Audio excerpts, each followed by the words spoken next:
a lot of my background has been sketch comedy. So again, working at Colbert, I've been a segment director and producer there, doing pre-tape sketches for the show.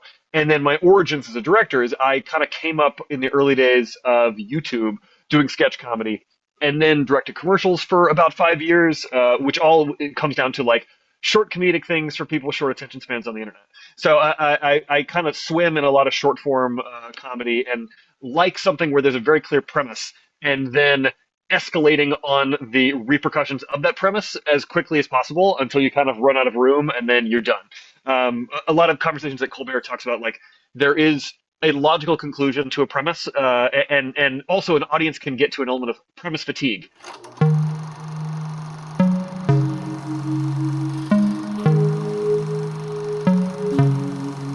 Hi, everybody. I'd like to welcome Ballard C. Boyd to the podcast. Hello, everybody.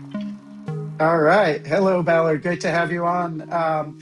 So I wanted to talk to you because I was really impressed seeing your short film, Night Session, and that's currently screening on Omleto on YouTube. So I'll put a link to that below. But basically, I was really blown away by how you were, as a director, making a comedy and using the full apparatus of lighting, of the camera, of camera moves, all that element to create the story. So I just wondered if you could sort of talk about Night Session a little bit and maybe bring us into the process you use to sort of bring Night Session into a full format short film. Sure. Hey, thank you. And again, thank you for having me on the podcast. It's very kind of you thank you for watching the short. Thank you for digging it, and thanks for the invite. I was gonna say, is there anything in the intro where people know what the premise of the short is, or are we leaving it cold? Let's leave it cold. I mean, just so It is a comedy. It's a comedy short film. Richard Kind is in it. I don't think that's a spoiler in any form or fashion. But yeah, the origins of it came out of so in 2020, my wife and we had our first daughter, and my day job, which can talk about, or my day job has been a segment director and producer for the late show Stephen Colbert, recently ended. So I am now joining the ranks of civilians. I'm no longer working at late night. But in 2020, we had our first daughter, and I had parental leave, and I didn't use all of it right away because we didn't really know what the future was looking like. Again, pandemic baby. And then around 2021, approaching her 1 year birthday, my show was like, hey, just so you know, any of that parental leave, you have to take it in the first year or it disappears. And so I was like, oh, well, I'm going to take it right now. I'll see you guys at the end of the summer. But I know enough about myself that like I like making stuff kind of all the time, and I get itchy if I'm not working on some creative project. So I kind of reached out to several friends. It was like, does anybody want to work on a short film? Does anybody have any ideas? Because I'm probably itchy and going to need to make something. And so I talked to a few folks, one of which was my friend David Bizzarro, and we started brainstorming some ideas. He pitched me one kind of idea that involved a therapist that was off of, I think the origins of that were some improv or stage acting workshop stuff he was doing. And then he also pitched me a different idea that involved the origins of a burglary. But I kind of started thinking, well, what if it went a different way? And we ended up kind of smooshing those ideas together. And then pretty quickly outlining this short film. The kind of comedy escalations off the premise came pretty fast. Because we're both comedy folks and come from the origins of, like, at least a lot of my background has been sketch comedy. So again, working at Colbert, I've been a segment director and producer there, doing pre-tape sketches for the show. And then my origins as a director is I kind of came up in the early days of YouTube doing sketch comedy, and then directed commercials for about 5 years, which all it comes down to like short comedic things for people with short attention spans on the internet. So I kind of swim in a lot of short form comedy and like something where there's a very clear premise and then escalating on the repercussions of that premise as quickly as possible until you kind of run out of room and then you're done. A lot of conversations that Colbert talks about, like there is a logical conclusion to a premise, and also an audience can get to an element of premise fatigue if you're like not changing up and escalating the jokes that you're doing. So all is to say that the comedy escalations off this premise, that structure came really quickly. But then writing the actual conversation that takes place in this short film probably took about 3 weeks. Because that ends up being like a really elaborate emotional conversation about a relationship while constantly being interrupted by these other comedy escalations. Yeah, no, it's always great to hear like how a project came together. You know, you never know kind of where things are coming from as an audience member, but as long as it coalesces and feels like it works in the moment, I think is good. So what struck me when I was first watching Night Session was like the way that you start out in the dark, and I think a lot of comedy directors, I think, overuse the lighting. Make everything too bright. But I appreciated that you started out. It's like a burglar breaking into a house, so you got it nice and dark. Did you work with the cinematographer on the lighting design, or how did that work? Well, I'll answer two parts of that. Or you had a question, but I'll speak about the lighting or the approach. I feel like this one, the lighting came out of, or even the idea of like we're starting it in darkness, came out of what is the premise. That is the idea. Like it all centers around a burglary, and then the setup. This isn't a twist or anything, because this is literally just the engine that kicks off the actual premise of the sketch. Is that a burglar breaks into an apartment and finds that the homeowner is sitting in the dark in the apartment, and the homeowner is apologetic for scaring the burglar and says that he can rob the place because he's getting divorced and it doesn't matter. And then it ends up turning into a conversation about the homeowner's divorce. So off of that premise, we knew that it was like, oh, it's a burglar. It's happening at nighttime, but there's also a little bit of fun of we wanted to still get to the premise pretty quickly. It's less than a minute before you get to the meat of that idea, and then run in that idea as quick as possible. But there is a little bit of fun of a momentary misdirection to an audience that doesn't know what they're getting into. So the idea that just being a little bit of suspense so that the homeowner is a surprise, and a lot of those creative choices from how it is lit and how it's supposed to feel comes out of like serving the premise. And then from a cinematography standpoint, so I was actually the cinematographer on the short, as well as the editor. I wore a lot of hats on that. And some of that came out of, I have a great cinematographer that I've worked with now on a feature named Evan J. Cohen that I really wanted him to shoot this short. And he happened to be wrapping up another feature while we were our dates scheduled to shoot for it. So I ended up shooting it myself. But a lot of my time at Colbert has also been I've been my own cinematographer and editor for like 95% of what I directed through the 11 season run of the show. And at that time has also like helped me improve as both a director and an editor and a cinematographer that I got a lot of reps in through doing a whole lot of sketches at Colbert. So like, I go back and look at stuff I did in like 2017 versus 2021, and I got better at my job, which is great.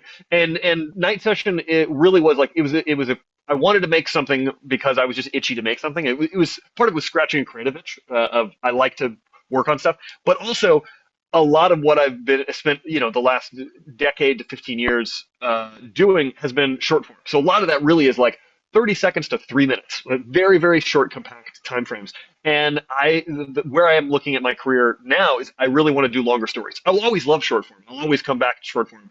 But I wanted to do something longer. And Night Session was both let's scratch an itch and make something, but also let's see if we can tell a full character arc in 11 minutes and still really watch a character be confronted with something and wrestle with it and then confront it and change and build a relationship, even if something really, really short, like have an arc was kind of the goal. And it was also a little bit of I mentioned like I had this feature that at the time we made Night Session, we were still developing and trying to get off the ground, but I had never directed a feature before, so I'd never done anything of that scale and that shot that many days, and the way we were having to look at shooting the feature, and then we ended up actually shooting it was still very, very fast, which also my time at Colbert was like helpful for getting me used to shooting really quickly. So Night Session was scratching an itch for one, but it was also a little bit of a test for myself to see could I shoot at the pace that I think an indie feature has to shoot at? Or again, I have ambitions to direct episodic TV, which also is a very fast paced process, and so it was a little bit also of like a directing sample, because so much of the Colbert work is it's still premise based, but it's also very, very compact. You really do something that feels more like a short. I've done some things that have felt like some standalone shorts, but I do a lot of parody for Colbert. So I've done a lot of fake commercials. I've done a lot of fake movie trailer type things, which is a different vocabulary than doing a short film. And so Night Session was also an attempt for me to be like, can I shoot? Can I just work with the actors? Can I have a showpiece that actually isn't that flashy? You're very kind to be appreciative of the cinematography and kind of the framing and the camera movements. But it's interesting because I actually think of it as like not that visually flashy of a short film. It's basically two people talking in one room. So we wrote it, and it really was. We wrote it, and then always as a short film. And then once we wrote it, we're like, whoops, wrote a one act play, because it kind of feels like it's almost in real time. There's one kind of time jump. Otherwise, it's all in real time.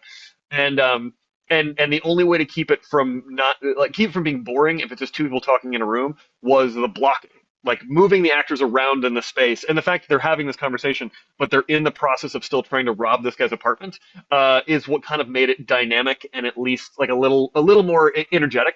But even how I was looking to shoot it was not, I'm not trying to have a ton of flashy camera moves. I'm just trying to use the space and compose the frame and use the boundaries of the frame. Like there's a chunk in the short where a character leaves the room and the camera does not follow. And the camera stays with one character and somebody else is just yelling in the hallway and it keeps cutting to an empty frame. And that was just kind of fun for me. And yeah, so that I think that's a little bit about the visual approach. Yeah, no, and I think it's good to not have everything be flashy, right? I mean, I think good cinematography is not noticed usually. If you're Well, noticing the but shot. it also, I think it's all in service of whatever the premise is. Like, so if you've got something that the idea of the idea of the project or is meant to be really kinetic and snappy and super rat-a-tat-tat, then I think something more flashy can serve that idea.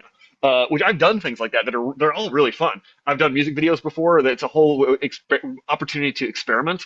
I think it really comes down to like what are you trying to serve in the story that you're telling in front of you right then. Absolutely. Yeah, I think definitely music videos offer that opportunity for a little bit crazier camera work or lighting. I saw you do a lot of flares with your music videos, like especially on the Colbert Show. There were some And funny that was ones fun. there. You mentioned a short that I did for Colbert called "Excuses" song. That was totally an opportunity. Like I took the visual ideas, like we're gonna throw everything visually at this, and that was the flares. We was like I'm gonna shoot practical anamorphic, and I'm gonna put a flare in every shot, and I'm just gonna push it real hard, and like that was super satisfying because it was an opportunity. Like yeah, just kitchen sink it, just throw tons of stuff at it because you don't always get a reason to do that stuff, and it's always fun when you've got a premise in front of you that allows you to mess around. The other thing I got to say is when I was a child, even younger before I got trained, I would always notice it in a parody movie or TV series when something looked really kind of bland. And often you would see parodies of like action thrillers or horror movies, and they just wouldn't take the time to make it look like an action movie or a horror film. You'd know that it was a comedy. So I think it is important, even if you are doing a parody, to still get the cinematography right. I think that I helps totally sell the agree. joke. I completely agree. That is my theory on parody is I think parody works best when every aspect of the thing you're lampooning is as accurately as possible, so that the one core thing that's incorrect stands out the best. I think comedy works well in contrast. In anything. Again, like the premise, the reason, one of the reasons I think that our short night session works is because we're playing it very, very straight. And the idea is that, like, no, this is a situation that could happen, and everybody's kind of doing the one wrong thing, which is like you shouldn't have a conversation with a burglar. And but that's it. That's the only thing that's different. And other than that, they're just committing to the reality of the scenario. But yeah, I feel that the same way with parody. I think it works better when you're as immaculately accurate with every aspect of cinematography and production design and costume and performance and how it's lensed, so that some of the favorite parody stuff that I've been most proud of at Colbert is when for the first few seconds that it's starting, you do not know it is a joke. I like the idea of like how can you build the audience and pull them along as much as possible.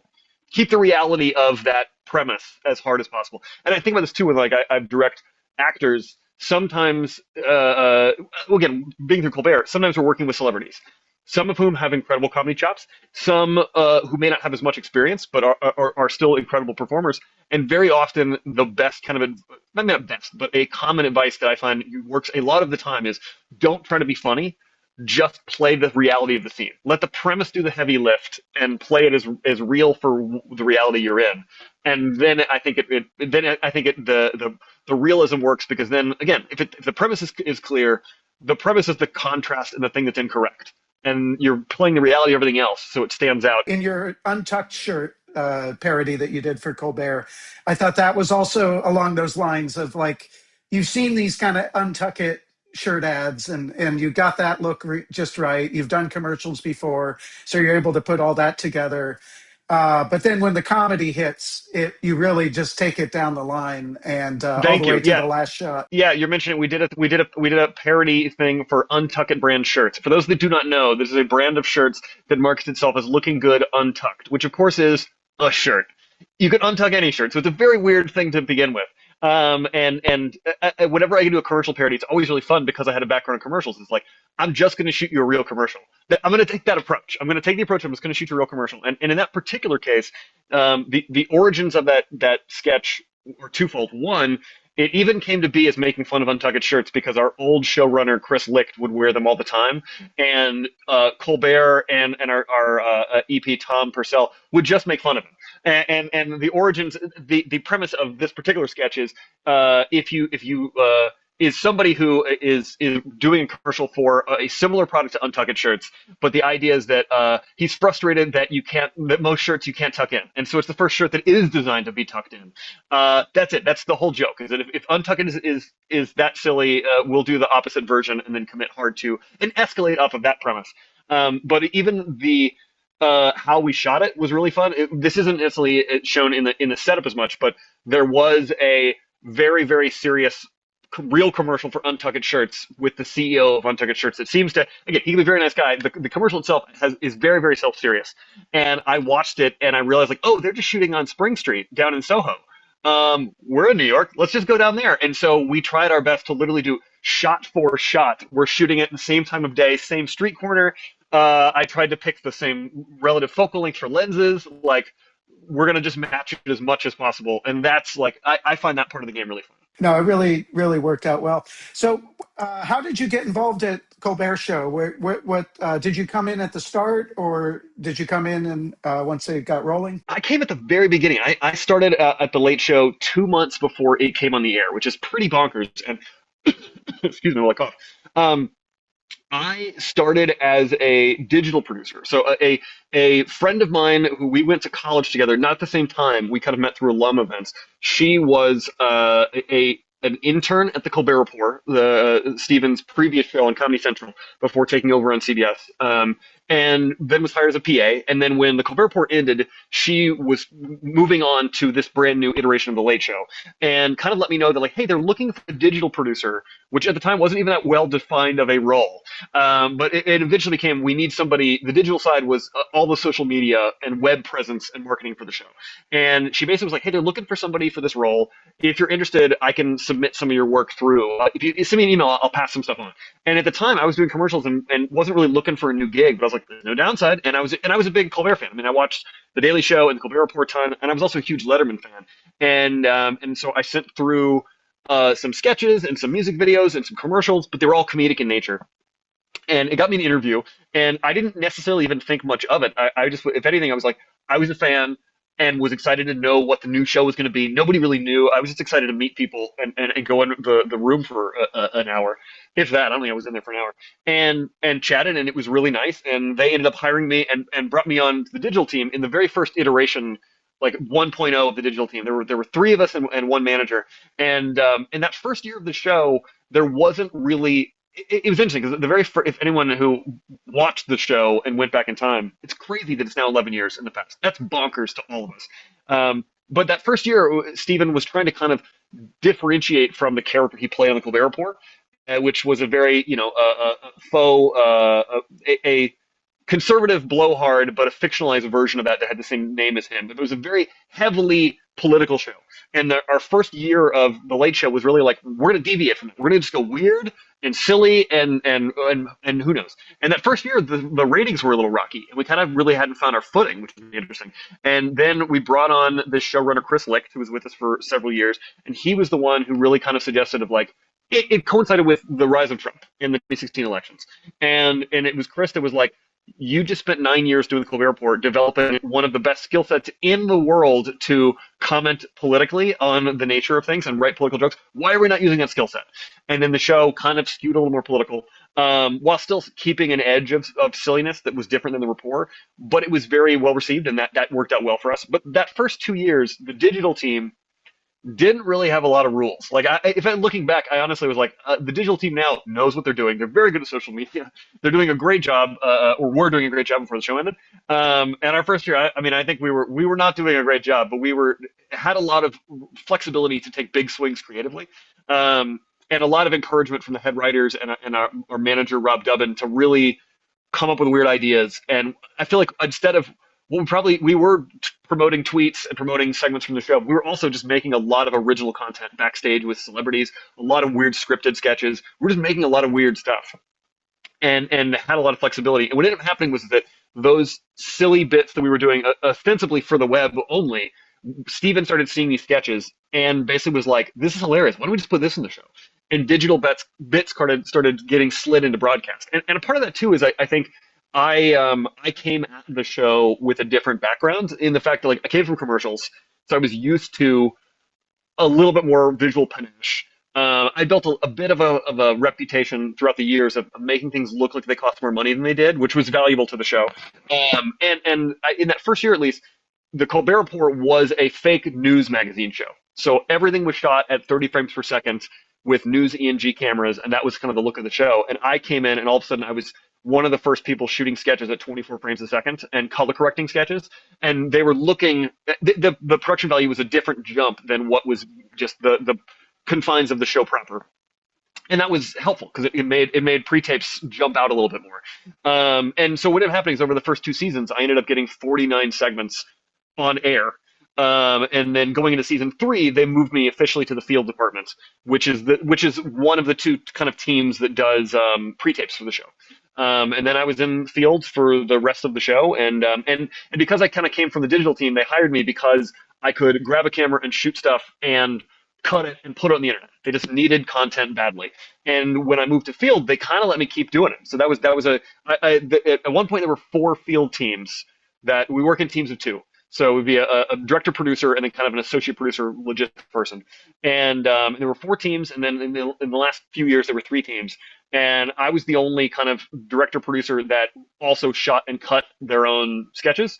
Almost because I just came in this weird side door pipeline and they let me keep doing it. So the whole rest of the show cut on Avids with our in-house editors that are amazing, and they let me just cut on a laptop for 11 years, and when the sketch was ready, I would just send it to our post supervisor, Mark Spada, and he'd fit it into the show. That's great. And what you're really illustrating here with this story is what you need to like get anywhere in this business is just an open-mindedness and getting your foot in the door, right? So you had a buddy that got you in there, got you an interview, helped you, but your work got you at that interview, your personality helped get you the job. Like, it's so many steps. And then the job, you transform that job just by sheer force of will, it seems, by doing really great Well, work. I had a lot of people helping me out. It wasn't, again, there was a big team of us that were still like producing and writing these ideas. They're not all coming out of my brain.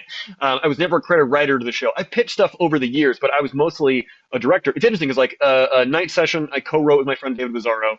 I have this feature that I'm the writer on. It's been weird thinking of myself as a writer, only because of the fact that being at Colbert, I work with people who are just machines at cranking out jokes. Like some of the funniest pound for pound joke writers that are working today. So it sometimes feels intimidating to be like, I'm also a writer, but everybody has their skill sets. I'm kind of fascinated by story. I can write you an okay joke. There are people who can write much funnier punchlines than me. But we all have things that we practice and get better at. And it's interesting too. Again, like I've written for a while, but I've racked up less reps as a writer than I have as a director or an editor. And so you just keep working on something and try to get better at it. But I do agree with you, the idea that like I took the opportunity and made something cool out of it. And even taking the job, it was weird because like I wasn't necessarily looking for a full-time job. I didn't even know how long I would be there. This was not the goal. Be like, I want to work at late night. I want to be there forever. I kind of was like, this was an amazing opportunity. It was a weird side door pipeline. And I was just interested in doing it. Like, even I went into one of the interviews and they kind of were like, "Hey, you actually weirdly seem overqualified for this job," because I had a whole pretty successful commercial career. But I really told them like, I come from sketch comedy. I've always loved comedy. Commercials are great. I do enjoy them, but they're also like not necessarily as purely creative fulfilling as sketch or narrative stuff is. And I was interested in trying it out, and it really was like, hey, if I'm a good fit, great. If I'm not a good fit, you can always fire me. Um, and yeah, it was really a golden opportunity. Yeah, and I mean, comedy has that great element too that you get immediate feedback if it works, right? Yes, well, and we have the bonus of that's an interesting thing specifically about working for a show with a live audience because a lot of my career is stuff for the internet, which in certain ways you do get feedback because you will find out like, hey, that just didn't get views, but you don't always know why it didn't get views. Like you can dig into analytics, but there is a sort of like the joke wasn't funny. It's hard to get that feedback on the internet. But also, I bring this up because I'm used to making things from the internet, which is not always, but a lot of times, tighten it up. Like breakneck speed, you can take out it comes down to frames for timing, and timing there's so much in comedy. What's fascinating about Colbert is again, now we're running things with a live studio audience, so you are getting real time feedback if the joke is hitting, which is really amazing. And the other thing was that I not all the time, but there were moments we had to recalibrate my timing because there were times I have to build in breaks where that particular line that's going to be a hard laugh line, and if I go immediately to the next beat, they're going to either stop laughing or they're going to miss the line and not get it. So sometimes you have to actually build in a little bit of space, or there might be you almost need to like there were times where we would like I think we do a lot of like in both movie trailers and commercials. A lot of times you'll end with a card that's like the title of the movie or a reprise of the product. And sometimes we'll want to put an extra little button joke after that at the end. And we had to build in and realize that like when people see the last card, they're going to start applauding because that's the end of the sketch. So if you put a button on the end, they're going to miss it unless you actually cut back to picture and give it a moment of beat of a line that they're probably going to miss that line until they can calm back down and then hear the next line again. So it's just an interesting thing to figure out how to like like ride the audience a little bit. And figure that out. It was also nice because like it would play in front of a live audience, but everything that we do on the show did. So weird to say it realize it's past tense now. We're talking, and I'm like barely 2 weeks from the end of the show, so it's still fresh in my mind and weird for all of us.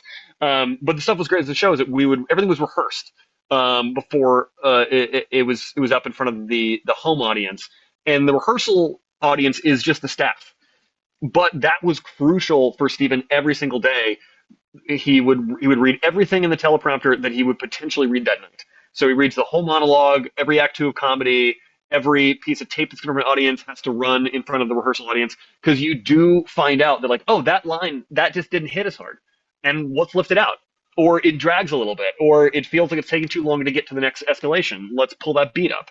Or let's add a micro beat because that actually hit way harder than we thought, and the audience is going to miss it. So even that first rehearsal is really helpful to like make final tweaks before it really goes to tape. And you were mentioning earlier the political nature that the new showrunner brought into the comedy. That obviously built up over the years. It got under Trump's skin. Supposedly led to the end of the show itself. Not according to CBS, but I don't know if you have anything you want to comment on that, or if you want to just let sleeping dogs lie there. I don't. I don't. It is. I think historically, it'll shake the narrative will shake itself out. I'll say one thing: the prevailing narrative from CBS is a little sus, and I'm gonna simply say that. That's what I figured. But got to dig a little bit, right?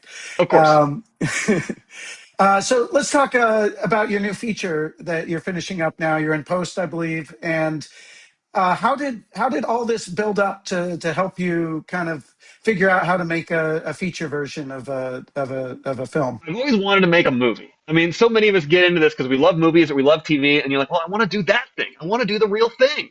But it's a long journey, which is so hard because unless somebody's showing up with the money and the whole cast saying, let's go, you have to generate it yourself. Or it's not always the case, but rather than sitting there and waiting for somebody to show up with a script and show money, you have more agency if you can take steps yourself.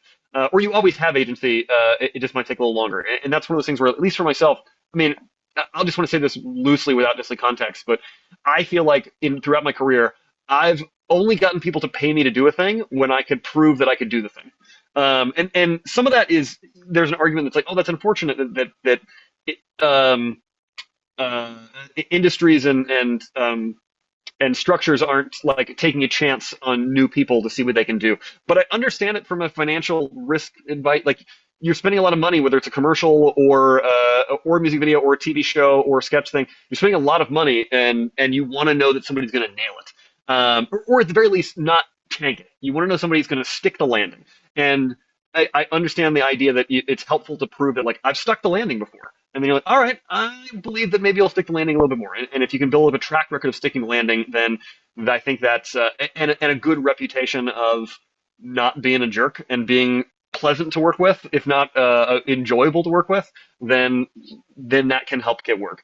But so for wanting to do a movie, it was one of the things that I don't necessarily have to write the things that I direct. The bulk of Colbert stuff has been a director for hire. A lot of the commercial stuff I wrote and I was pitching on. But for a movie, it was one of the things of, if I'm going to make my own movie, I want to make the movie that I wished I could see. I think that's the best way to do it, rather than trying to chase the market and being like, what's going to sell? You're never going to know. You can't control that stuff. In fact, there's a ton of the creative world that, like, your entire creative career, a lot of it's going to be luck. You don't get to create, you don't get to control that stuff. You don't get to control what's going to hit. You don't get to control if an audience likes it or hates it. You don't control how much money it's going to make. You don't control if it's going to get awards. All that stuff's out of your system. You can control, did I make the thing I wanted to make?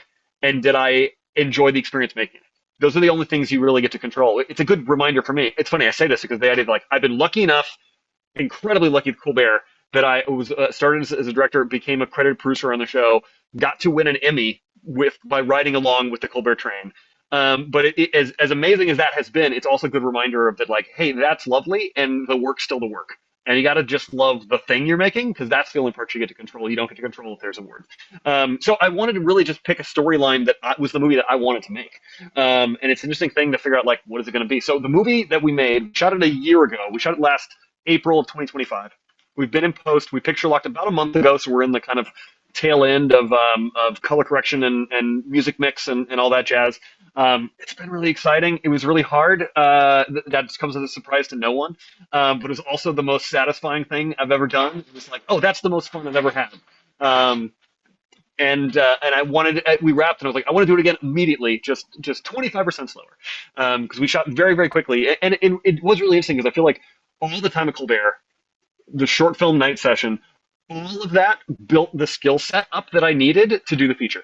Not that I couldn't have done the feature at an earlier point, but I feel like once we jumped into the movie, it was a really interesting thing, because, like, I've never shot a movie for 17 days. I've never done anything of this scale. I've never done anything of this many days of production. And yet once we started, it really was like, oh yeah, I know how to do this. Let's go. It still was difficult, but it wasn't like I didn't feel I didn't feel like drastically in over my head. I felt like, no, let's go. And that was, like, kind of exciting, because I've just built up so many reps over the years. And yeah, so the movie, if I haven't said the premise, the movie is called Jackrabbit. It is a mystery comedy thriller about two women who hate each other but share a best friend, who initially start fighting over the friendship until the friend vanishes. And so now they're reluctantly forced to team up and to figure out what happened to her, and in the process find out that her disappearance is the first of a whole bunch of secrets she's been hiding. So it's one part Odd Couple style buddy comedy and one part thriller, and it's real fun. I'm really proud of it. It took an incredibly long time to write, because I'm a hard audience. I get easily bored, and I really like mysteries, and I wrote it because I wanted to make a story about two women who were enemies who became friends. But I also knew the mystery had to work. And I didn't want it to be a movie where the third act is she was in danger and they got to rescue her and it becomes a whole action sequence. Like, not that movie doesn't work, but I've seen it and I just had nothing new to add to it. And I didn't want the answer to what happened to the friend, which is like, oh, it was a big misunderstanding and she's fine and they learn to love each other. Because as much as fun as the rest of the mysteries up to that point, I've seen a movie like that where, like, oh, it was a big misunderstanding and all the air goes out of the balloon and you feel cheated. And you're like, well, that's not like and it's really not fun. And so I needed to have an interesting answer to what happened to the friend, where there are stakes, but it was something I hadn't entirely seen before. I don't think I reinvented the wheel or have some magic twist, but it was just interesting enough that like it made it a little bit unique for me. And that was like, oh, great, okay, that's an interesting answer to that central question. I think I could write a story. And then writing the script, it probably took about 2.5 years to write the first draft. The bulk of that being outlining, because for how I like a mystery to work, mysteries that I enjoy, you think one thing is happening based on the clues, but actually it's something else. Oh, but actually it's a third thing, and the information has to track accurately across all three scenarios. Good mysteries really are like magic tricks, because all the information's there, and you and I mean, I also a quote that I'm sure a billion people have said before, because it's a good quote, David Mamet quote as far as I know, which is a good ending is surprising and yet inevitable. And you didn't see it coming, and as soon as you see it, you're like, of course. It is hard to build. Every good movie is a mystery, really. But I feel like, some movies just are not able, they're able to ask the question, pique our interest, but are not able to stick the landing. So I'm glad that you're excited about I it. hope we stick the landing. I hope we stuck it. And it's also really interesting because we've been testing the movie for maybe about 6 months with people, and refining it and streamlining it and getting the pace correct. It's such again, I've never done anything of this scale, and it's been really fascinating and also a challenge getting notes, because and this also I don't think is also a surprise for anybody who's creative, but the idea that like sometimes you need to go wide with your notes because you really want to get you can't all be people that are like it's great, and you're like, you need to know if it's not great, you need to know if there's something that is unclear, you need to know if it's boring. Like that's actually crucial information for you to know. So you do need to get honest feedback from folks. And yet it's also challenging because sometimes you'll get feedback and it'll be very passionate feedback about how somebody doesn't like the movie, and they're sometimes they're correct that something is wrong with the movie and it's worth addressing. Sometimes they just don't like this type of movie. And you need to let yourself know, you're like, hey, guess what? They didn't like the thing you made, but it doesn't actually mean it's broken. It's so weird because like I feel like narrative stuff is both objective and subjective. There are parts where like, hey, I didn't understand the payoff. That payoff didn't work. You set something up and you didn't pay it off. That's like an objective piece of information. But that doesn't necessarily mean that the movie's not fun. It's also so weird. It's just a very strange process. The note process has been was a real psychological ride, but it was also really crucial because again, I feel like that the last few months refining the pace and really getting it to feel really smooth and really tight and exciting and I hope we stuck the landing. It works with a lot of people, and I hope it works with a broader group of folks. Yeah, I love the whole note process on my feature. I just loved like being able to give a cut to the producers or cut to the people I was asking for notes and just get back stuff I'd never even considered. And I actually just did the work of I applied every single note, no matter how stupid it seemed or Oh, how interesting. obvious. And maybe that's just me, but I just found it so helpful to just try it and then I could honestly say, okay, that didn't work or that did work. Yeah, that's a good call to try it. Yeah, you don't have to keep them all, but it's worth trying. It's also been really interesting because like uh yeah, certain notes come through and you're like, that's a great idea. And I never thought of that. And certain things you're like, oh, actually, I would say that was what was really useful. Once we got to a certain point where we were testing it, it felt pretty good. We were still testing with people. And the notes I was getting back were like hyper granular. You're like, well, you could maybe change this beat a little bit. And that actually let us know, oh, I think we're actually probably there. Because now if we're asking people for notes and they're digging this small down for notes, also now we're getting into small things of taste and pace, which means, oh no, the story's working. Now we're not missing any big thing. And it was also really interesting that like we like anything, you start with a very very fat cut and then you pull things out and you rip it down, and sometimes you rip too much out, you pull out some excellent load bearing scenes and put stuff back in. And we really honed it down and just kept a lot of the pace. A lot of it came down to pacing. We're not pulling scenes out. We're not pulling out subplots. We pull out very little. The bones of the movie have always been the movie, which is really kind of interesting. We pulled out some connective tissue scenes. You're like, oh, we can skip over that, and the audience can piece it together. But nothing big. But the really fascinating for me was the last round of revisions. We pull things down for pace or really just cadence on timing, and then the very last thing we did was we put one scene back in at the very end. We put one scene in the first act, at the very end of the first act, when we're seeing these two women who meet and don't like each other but try to make it work, and then through some accidents they really screw up each other's lives and end up each other's throats, and then their friend goes missing.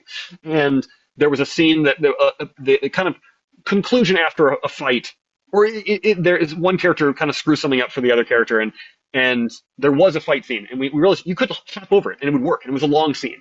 And at the very last thing, I said, you know what? Let me go back in. Let me chop that scene up. Let me do a streamlined version of that scene and put it right back in there, because it's the final moment before the friend goes missing, where they clearly state essentially like they don't say it, but essentially, you screwed up my life and I am done with you. And you needed to see that clear rift. And as a result of putting that one scene back in, like a 23-second version of what was a 1-minute scene, it made the very last scene of the movie work better. Like that was the bonus. It was like, oh yeah, the end of the movie now works better with that one little scene put in there, because then it's a contrast. The same thing of like, now we clearly saw how broken they were, so that when they really end up friends at the end, it just hits clearer.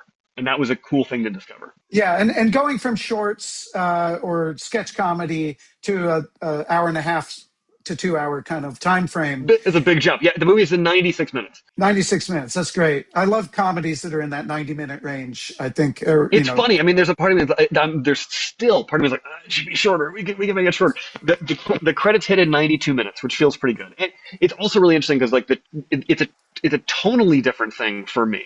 In that it is a comedy, and it kind of starts out as a comedy, but as it progresses, it becomes more and more of a thriller. And it's the two of those, which is really interesting. So it's the first thing that I got to do where like, oh, there's 3 sequences that are just straight suspense sequences, which was a totally different muscle to flex for me as a director. And it was also fun that it's like a much more visual movie, in that we leaned into a lot of, calling it noir is a little too heavy, but the idea that like, we're not shooting it with just flat cameras all at shoulder height with a lot of improvisation. There's a small amount of improv, but as the movie progresses, the idea of like, oh no, we want very composed images. We want low angle shots looking up at ceilings. We want a lot of shadows. Like, it was very fun to make my DP and I, like, we definitely leaned into like, yeah, let's lean into a lot of like David Fincher style compositions.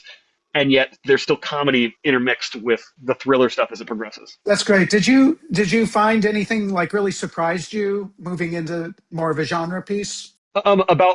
About the movie itself, or I mean, I'm more to talk about the jumping from shorts to features. Nothing necessarily about moving on the genre. I don't know. It was fun to work in a new genre, but it was also really neat to be like, if you're steeped in movies, you're like, yeah, I think I know how this works. And also, again, like having done so much parody scene before, I'm often doing parodies of a heist movie or something that feels very like it's. I've been flexing that muscle of like playing in other genre sandboxes on a smaller, a bite-sized version of that for a decade, and so it was fun to be like, no, we get to do the full scene for real. That was really, really satisfying.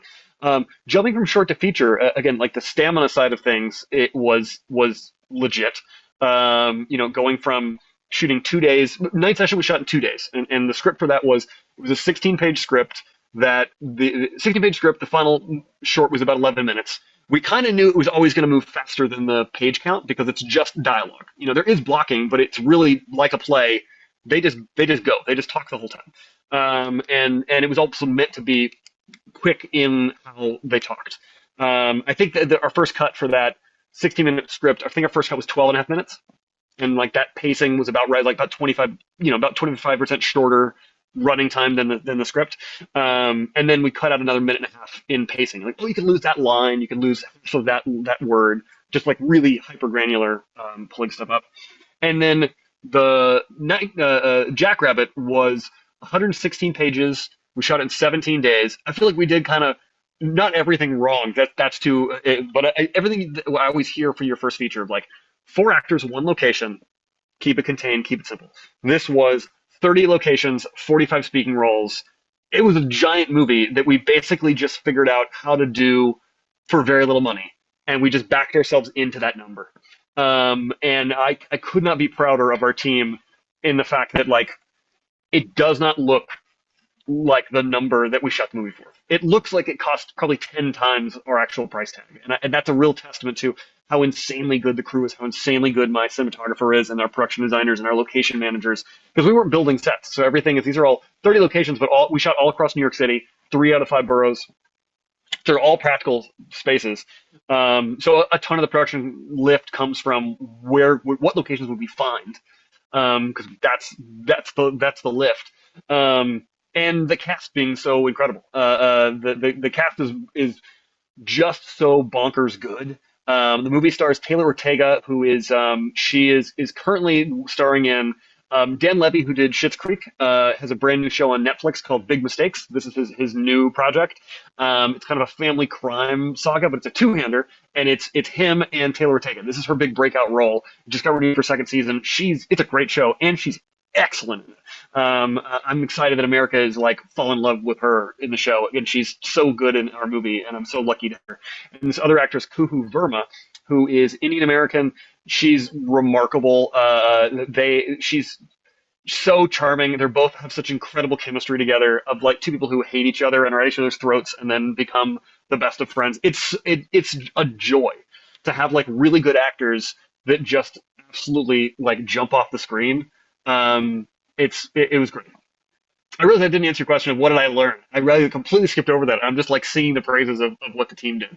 I feel like the stuff that we learned was like I was prepared for certain aspects of directing. It was good to have this kind of reiterated, because you always hear that like everything's going to go wrong. Every movie's going to have something go wrong. And it was good to have like a real world example, because it does. And to remind myself in the process of like, no, this doesn't mean something's wrong. This is directing. This is the job. So like, I'll give an example. Like we had to replace a major crew member on the third day of the movie, which worked out, but it was like, it just got kind of a little risky.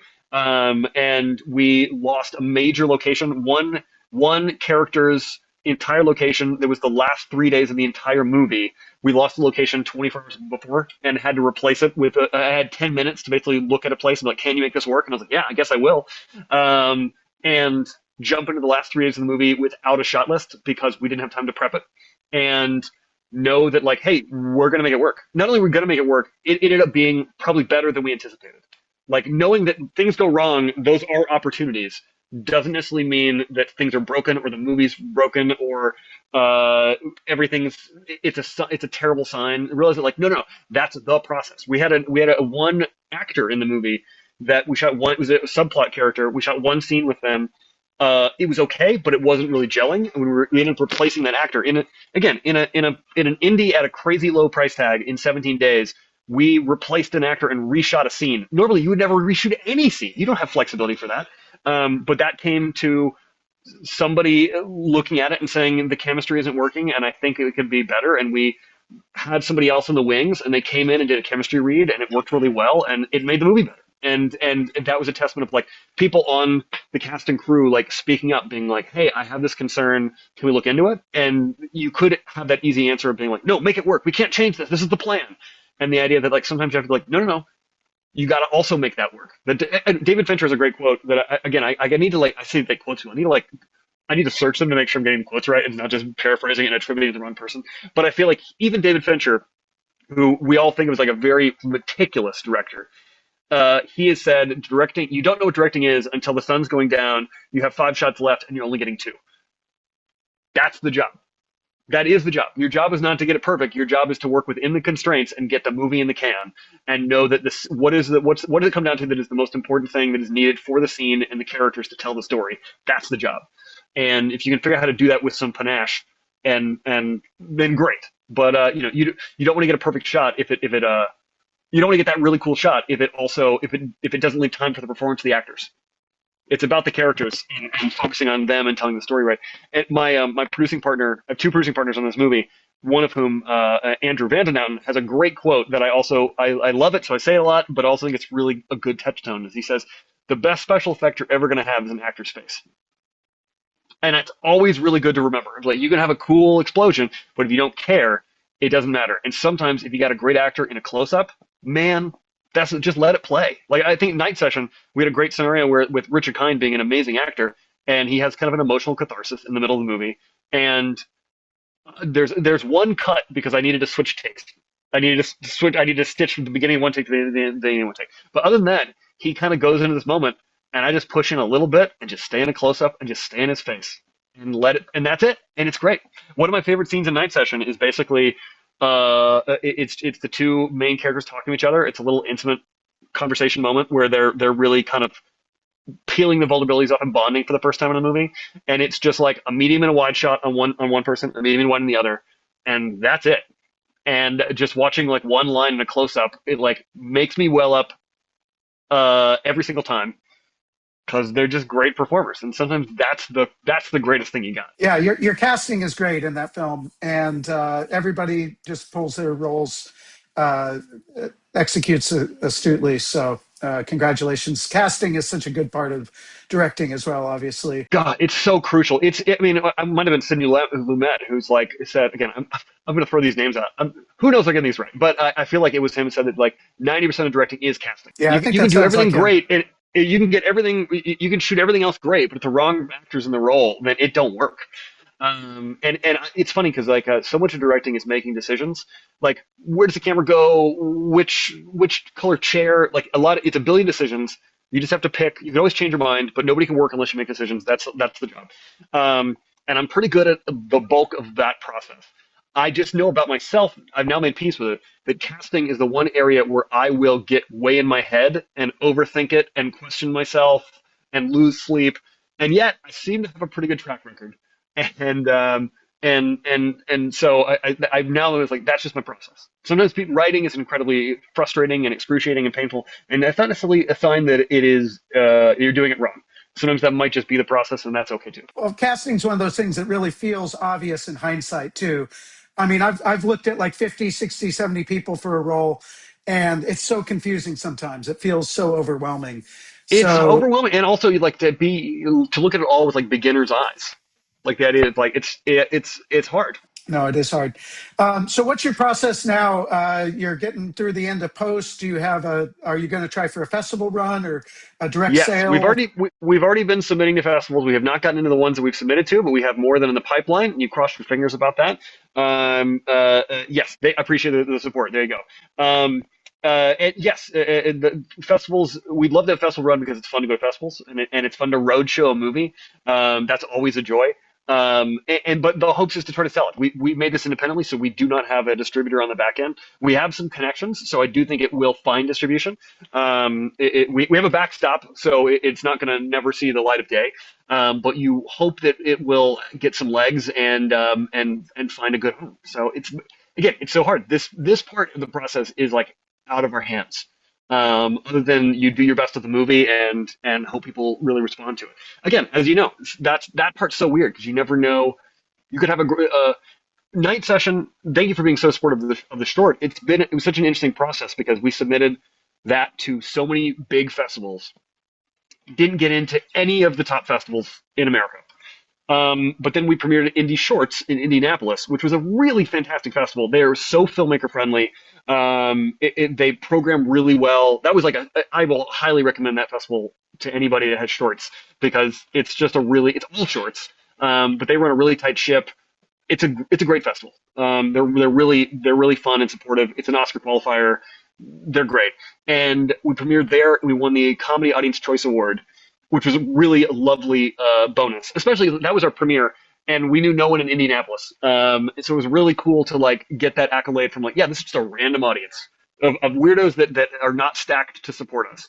And then off of and we got into a few more later in the year. We got into the Austin Film Festival, and I had other friends that had shorts in the festival circuit. This is 2024, by the way. And you'd hear updates from them like, "Oh, I got in Nashville," and I was like, "Oh, I guess we didn't get in Nashville because and Nashville's my hometown, by the way, so I didn't get into my hometown film festival." And then somebody's like, "Oh, we got into Austin," and I was like, "All right, that probably means we didn't get into Austin." But that was a friend of mine, Quincy. I was like, "But your short's awesome." I'm like thrilled. That's a great short. That's going to be a great festival. And then the day before they sent out the kind of notification emails where you're like, "Oh, you didn't get in." Those emails go out. I got a phone call from Austin, and they were like, "Hey, we're programming the last 2 to 3 slots, and we want your short."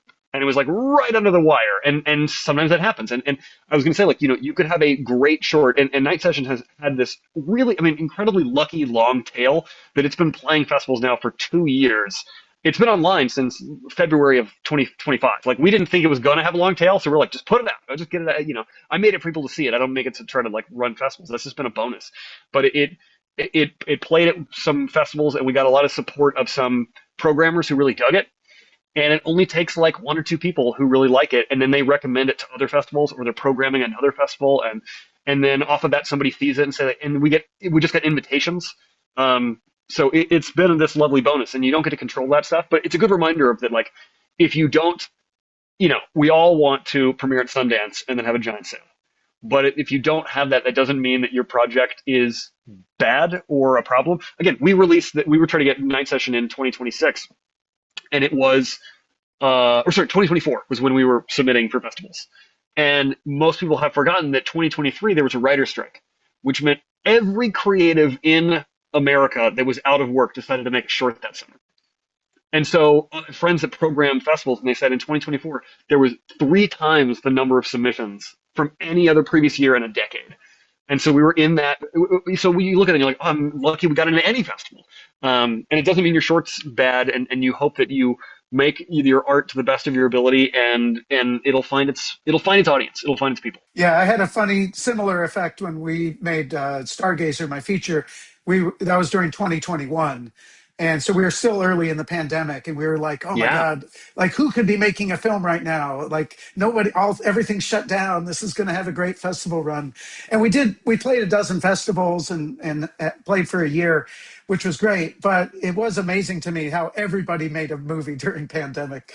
So it's just, you can't control any of that stuff. You can just control making the best product you can, best movie you can, and hope that people enjoy it, right? Yeah, and if it's out there, it will find. If it's out there and you did a good job, it will find its people. And it's been really cool. Night Sessions was really lovely because again, it's a comedy. It's very goofy, but it has this really lovely heart to it. And it's been wild the number of people that have reached out to us that really was like, hey, your goofy short about divorce actually changed how I looked at my divorce. Like that's been a bonkers bonus of the process, and realize like, oh yeah, we make shorts because we make shorts, features, and we tell stories because we want to make entertainment. The stuff that compels me, I like taking the poignant or whatever the important thematic stuff is, and like hiding it inside popcorn stories, inside a comedy sketch, or inside a mystery thriller that you're going to hop into, be like, yeah, I like that genre. I'm going to go on that genre ride. And then in the process, you're like, oh, no, that was way more emotional than I thought. I really fell for that relationship, and that I didn't expect to. I read an interview with Gore Verbinski recently about his latest film, and he talked about how that process of like putting thematic meat inside of entertainment, he used the metaphor of hide some medicine in the cake.